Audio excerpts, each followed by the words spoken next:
Good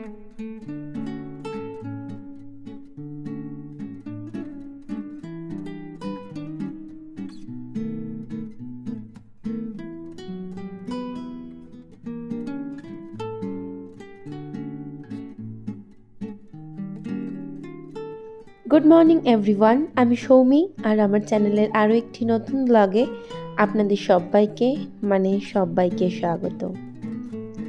আজকে সোমবার আর এখন ঘড়িতে 5টা এরকম কিছু একটা বাজে।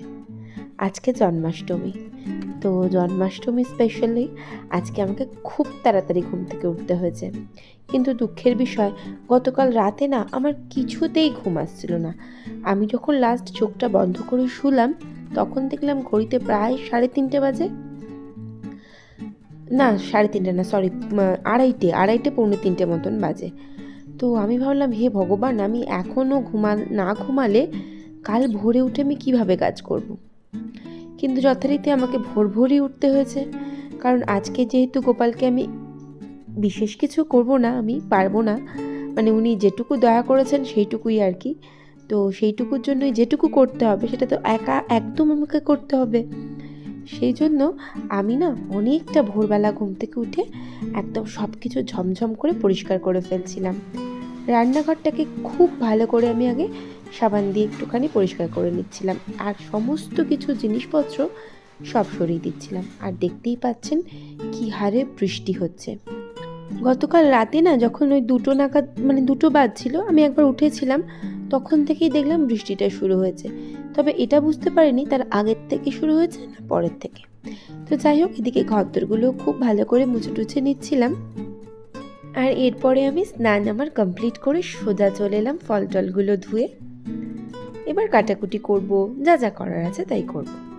তো প্রথমেই আমি নারকেলটা ভেঙে নেওয়ার চেষ্টা করছিলাম। এটা বেসিক্যালি তমাল করে দেয়। তারপর দেখি নারকেলটা ফাটিয়ে, কিরে বাবা, ইরম কেন নারকেলটা?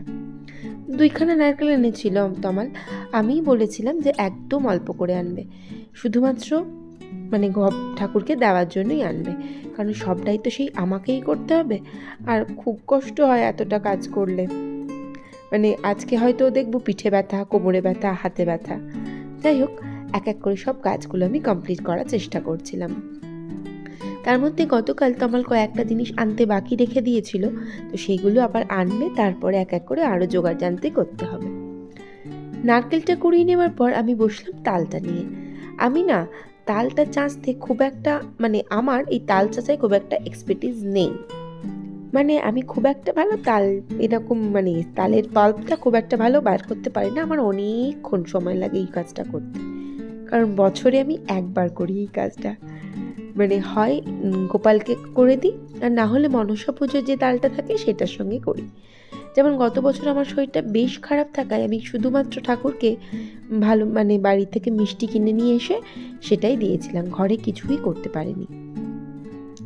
তো এদিকে তালটা ঠিকঠাক করে নিয়ে আমি সোজা চলে এলাম নারকেল নাড়ুটা বসাবো বলে। ওই যে বললাম একদম অল্প করে তমালকে আনতে বলেছিলাম, ওই 2টো নারকেলের মধ্যে আমি নাড়ু বানাবো, তালের বড়াতে দেব, আর এদিকে আমি মালপোয়া করব, তার মধ্যে দেব। একদম অল্প, খুবই সামান্য করব, শুধুমাত্র ঠাকুরকে দেওয়ার জন্য। এদিকে আমি তাল নারকেল নাড়ুটা করে বসিয়ে নিচ্ছিলাম। আসলে না আমি কোনো রকমেই করার চেষ্টা করছিলাম, এইভাবে তো নারকেল নাড়ু করি না, নারকেল নাড়ুর প্রসেসটা আমার কাছে সম্পূর্ণ অন্য, তবে আজকেরা মুটোপাটি করে করছিলাম। এখন কিন্তু বেশ বেলা হয়ে গিয়েছিল। এরপরে একটা একটা করে নাড়ু আমি সুন্দর করে গড়ে নিচ্ছিলাম। আর খুব গরমটা করতে তো বেশ অসুবিধা হয়, তো তবুও করতে তো হবেই, তো সুন্দর করে নিচ্ছিলাম। এর মধ্যে 70 বার কারেন্ট চলে গেছে। আমার না কারেন্ট গেলে মাথা ফাতা গরম হয়ে যায়। এতটা ব্যস্ত আমি কাজের মধ্যে, তার মধ্যে যদি 70 বার কারেন্ট যায় কীরকম রাগ হয়। তো ওদিকে নারকেল নাড়ুগুলো বানিয়ে নেওয়ার পর আমি পায়েসের জন্য দুধটা গরম করছিলাম, আর একদিকে আমি গ্যাস জ্বালিয়ে তালের বড়াটা ভেজে নিচ্ছিলাম। তো ছোট ছোট করে একটা একটা করে দেবো। গত পরশুদিন না একদিন করলাম না তালের বড়া, সেদিনকে না একটু বড় বড় করে দিচ্ছিলাম বলে প্রথমগুলো ফেটে গিয়েছিল। তো দিদি বলেছিল পিঙ্কি একটু ছোট ছোট করে দাও। তো ওদিকে তালের বড়াটা বসিয়ে দিলাম, আর গ্যাস তো একদম সিম করে ভাজলে তবেই ওপরটা ক্রিস্পি আর ভেতরটা নরম হবে। তো সেই জন্য আরেকবার দুধটা নেড়ে দিলাম। আর এই যে এদিকে তালের বড়াটা কিন্তু আমার প্রিপেয়ার্ড হচ্ছে। তো তালের বড়াগুলো বেশ অনেকগুলো ভেজে নিয়েছিলাম, আর এদিকে দেরি হয়ে যাচ্ছিল বলে ভাবলাম বাকিগুলো পরে ভাজবো। আর এদিকে আমি মালপোয়াটা বসিয়ে নিচ্ছিলাম। তবে আজকে না আমার একটা জিনিসের ডাউট ছিল, মালপোয়াটা খুব একটা ভালো হয়নি। তো এরপর আমি সমস্ত কাজকর্ম মানে ঠাকুরের ভোগটা রেডি করে নিয়ে আমি সোজা চলে এলাম ঘরে একটু ফ্রেশ হয়ে। তো একটুখানি চুলটা ঠিকঠাক করে নিচ্ছিলাম, আর আজকে দিনে একটু সিঁদুর না পড়লে সবাই তো তেড়ে মেরে উঠবে আমাকে। তো যাই হোক, এক এক করে আমি আমার সমস্ত কাজগুলো করে নিচ্ছিলাম, আর হাতের কাছেই ছিল নোয়া আর কঙ্কনটা। তো সেই দুটো ভাবলাম চলো একটুখানি হাতের মধ্যে গলিয়ে নিই, আবার কবে বলতে কবে আলমারিতে তুলে নেবো। তো হয়ে গেল আমার পড়া, আর তো বাড়ি করবো না। সেই কবে কোন অকেশন আসবে তখন কিছু গহনা বার করে আমি পরবো। যাই হোক, এরপরে সোজা চলে এলাম আমি ঠাকুর ঘরে। আর দেখতেই পেলেন আকাশটা কি হারে মেঘলা, মানে আমার মনে হচ্ছিল আমি পুজো করতে বসবো আর ঝমঝম করে মনে হয় বৃষ্টি নেমে যাবে। তো দেখলাম যে ওই মেঘলা আকাশের মধ্যেই আমি চলে এলাম ঠাকুর ঘরে, আর এক এক করে ভগবানকে আমি যেভাবে সুন্দর করে স্নান করাই পঞ্চামৃত দিয়ে, সেভাবে আমি স্নান করিয়ে নেওয়ার চেষ্টা করছিলাম। তো প্রথমে একটু গঙ্গা জল দিয়ে ধুয়ে দিলাম ঠাকুরের গা হাত পা। দুধ, দই, ঘি, মধু সব এক এক করে সুন্দর করে, মানে উনি আমাকে যেটুকু, মানে আমার তো কিছুই না, সবই ওনার, উনি আমাকে যেটুকু এনে দিয়েছেন আমি সেটুকু দিয়েই ওনাকে আমি মানে খুশি করার চেষ্টা করছি। যাই হোক, আমার প্রাণের ভগবান, মানে আমার ভাষা, মানে প্রকাশ করার ভাষা নেই যে ওনার প্রতি আমার কতটা ভালোবাসা, বিশ্বাস। যাই হোক, এদিকে আমি আমার সাধ্য মতন চেষ্টা করেছি ওনাকে দেওয়ার, মানে ওই যে আবারও বললাম আমার কিচ্ছু নয়, সবটাই ওনার থেকে নিয়েই আমি ওনাকে দেওয়ার চেষ্টা করেছি। এদিকে মোটামুটি পুজোটা আমার কমপ্লিট হয়ে এসেছে, মানে হয়েই গেছে পুজো। আর ঠাকুরকে দেখতে না ভারী সুন্দর লাগছিল সাজুগুজু করিয়ে। আমি ছোটোর থেকেই না, আমাদের বাড়িতে গোপাল পুজোর চল আছে, আমার ঠাকুমার অষ্টধাতুর গোপাল আছে। আমি না চেয়েও ছিলাম, কিন্তু আমায় দেয়নি, বললো তুই তো অন্য বংশের হয়ে গেছিস। একটু মনটা দুঃখ হয়েছিল, পরে ভাবলাম থাক, আমি না হয়, উনি যখন দিন দেবেন আমি না হয় ওনাকে নিয়ে আসবো বাড়িতে।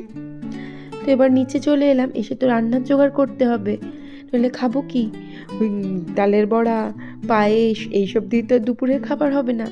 তাই প্রথমেই ভেবেছিলাম আজকে তো একেবারে নিরামিষ করব। তো সেই জন্য গোবিন্দভোগ চালের খিচুড়িটা বসিয়ে দিলাম, মানে ডালটা বসিয়ে দিলাম, আর এদিকে পাঁপড় ভেজে নিয়ে আলু ভাজাটা বসিয়ে দিলাম। তারপরে ডালে একটা সিটি পড়ে যাওয়ার পর আমি চালটা দিয়ে দিলাম, আর চালটা দিয়ে আমি আর একটা সিটি পড়লেই কিন্তু মানে মোটামুটি হয়ে যাবে। তবে তমালকে আমি বাজার থেকে ফুলকপি আনতে বলেছিলাম। ফুলকপিগুলো দেখছি বাজারে বেশ সুন্দর, মানে আমি তো বাজারে যাই না, সেদিনকে বৌদির কাছে গিয়েছিলাম, দিদির কাছে গিয়েছিলাম, দেখলাম কপিগুলো খুব ফ্রেশ, যেন মনে হচ্ছে শীতের কপি। তো যাই হোক, সেই জন্য তমাল দুটো কপি এনে দিয়েছিল, সেই কপিটা দেবো, দিয়ে আর একটা দিয়েই হয়ে যাবে। ও মা, এর মধ্যে আমি আলুটা যে দেবো সেটাই ভুলে গিয়েছিলাম। আসলে আমি প্রেশার কুকারে না গোবিন্দভোগ চালের খিচুড়িটা করতে খুব বেশি কমফোর্টেবল। আমি যদি হাঁড়িতে করি আমার হাতে একদমই খিচুড়িটা ভালো হয় না, প্রেশার কুকারে আমি করলে ভীষণ সুন্দর খেতে হয়। যাই হোক, এবার আলুটাও দিয়ে দিলাম, দিয়ে আর একটা সিটি পড়লেই কিন্তু আমার রান্নাটা ডান হয়ে যাবে। আর এর মধ্যে ভাবলাম চলো কিছু বাসন মেজে নিই। আর ওই যে ওখানে ফুলকপিটা ভেজে রেখে দিয়েছিলাম, ওটা দিয়ে হালকা একটু ভাপ দিলেই মানে খিচুড়ি কিন্তু কমপ্লিট। নামানোর সময় ঘি আর গরম মশলা। আর এই যে আরও একটা সিটি পড়ে গেল, আর আমিও বসে গেলাম খেতে। বাবুইও বসে যাবে আমার সাথে, কারণ অনেকটা বেলা হয়ে গেছে। এতটা কাজ করে আবার রান্না করতে করতে সত্যি আজকে খুব বেলা হয়ে গেছে।